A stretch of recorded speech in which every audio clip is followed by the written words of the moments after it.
tentang sekelompok gadis-gadis yang sedang bermain dengan sangat gembira dan kompak ketika salah seorang membantu orang yang kesusahan. Teman-temannya dengan cepat berpendapat bahwa dia membantu orang karena ingin sok baik dan mereka beranggapan kuat kepadanya, dan sehingga dia dijauhi oleh teman-temannya. Olehnya, mengajukan sekaligus mengintimidasi dia.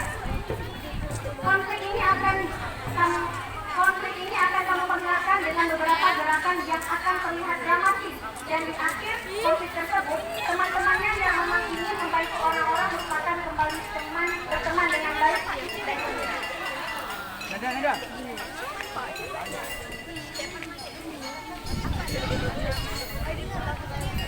Langsung saja kita saksikan penampilan dari kemudian kita satu. Gina.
pindah ke emak. Iya, woi.